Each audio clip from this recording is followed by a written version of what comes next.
Welcome to Hard Questions. That's where we gather pastors together to take on your tough questions and answer them right from the Bible. I'm Tom Hollis, the moderator, and today our panelists include Dr. William Glaze, Bethany Baptist Church in Pittsburgh.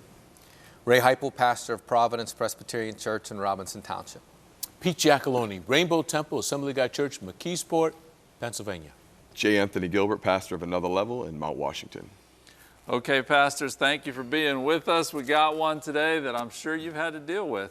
Is it okay to live together before marriage, even, or maybe especially, if you're engaged? Absolutely not.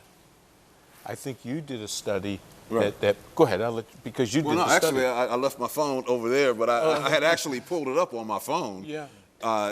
Where it said that people who live together before they get married, they're more likely to get divorced. They have less fulfillment in the marriage.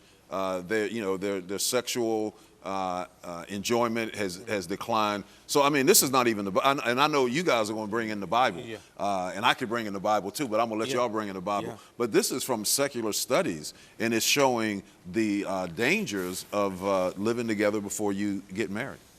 Well, I'm going to take a different spin, and I know I'm probably going to be on the line on this one here, but I don't believe that it's wrong to live together before they're married, because living together is not wrong. That's not the sin. The sin is fornication. Now, with the caveat of this, most of the time, the reason why I think people plan on that statistic is usually when people live together, they are sleeping together. But I have seen people that in my church, not now, but the church I pastored in New York, that lived together but stopped having sex. They had stopped, and they had made a commitment to do that. The sin is not the living together. Now, we can get into the whole piece of don't let your good be evil spoken of and all of that. Abstain from all appearance of evil. But the reality is that if nobody is calling it evil, are they in sin now? Because if nobody's pointing it out, if they're just a new people in the church, they come, they've been living together, they got a mortgage together, they get saved.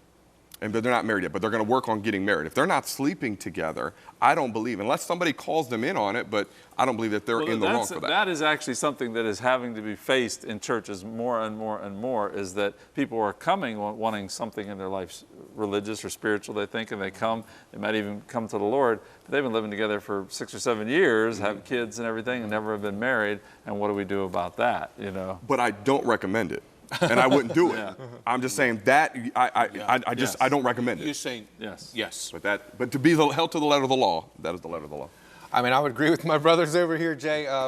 I do think it's a sin, and I hear what you're saying. I mean, obviously it is fornication that's the sin, but I think what you started to say, Dr. Glaze, was, avoid even the appearance of evil. And I think I've had to counsel people this, it's cheaper for us to move in, we won't have sex, and it's like, no, this witness is a bad witness. A Christian should, even in his appearance, even if it looks like, because like I think we even said, right, if they're living together, they're probably having sex. That's why you live together. And I actually counseled a couple on this one time, where I said to the young man and the young woman, and they were living together, and I said, look, because they even said, well, we won't have sex until the wedding. I said, do you really want to get used to being in the same house and not having sex together? I mean, you're setting a pattern that's going to hurt you. The husband and the wife are commanded to come together, render your affection to one another. So if you begin to live like brother and sister in the same house, that's unhealthy.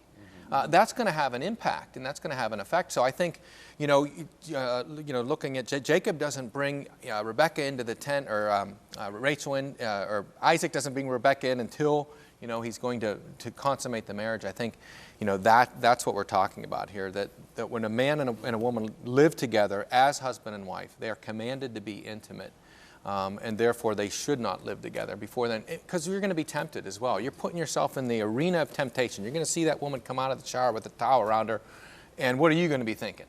We're going to cross the line all of a sudden. So, but in society, nowadays, is it considered evil to live together? Oh, in society. So my point is that avoid the appearance of evil. Can we call people saying you are sinning if you are living together but not having sex?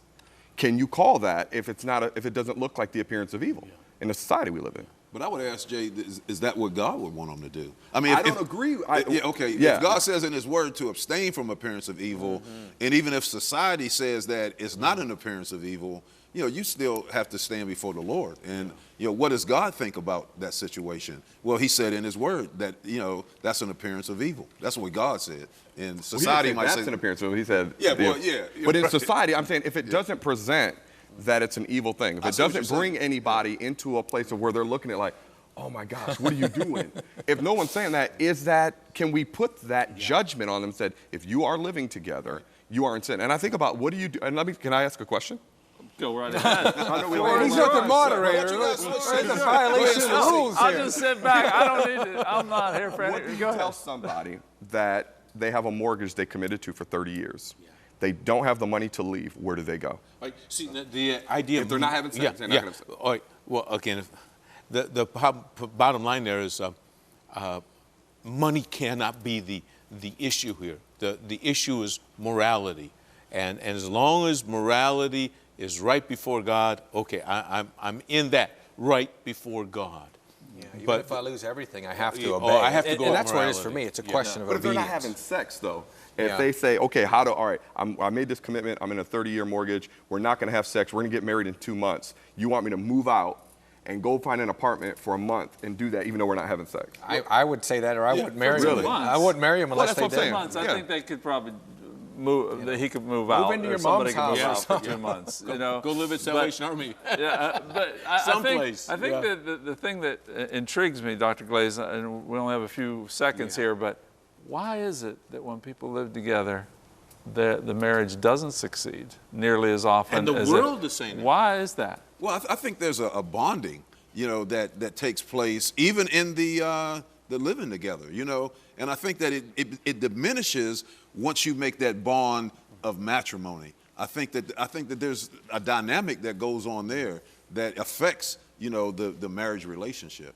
Oh, yeah. I mean, it is a statistical truth that people who live together, their marriages do not last as often or as long or as perpetual as people that have set that aside and said, we're coming together in the view of God. Thank you so much for your questions. Thank you, Jay, for taking over my job. It's all fine. We would love you to send us your questions at hardquestions@ctvn.org or call 888-665-4483.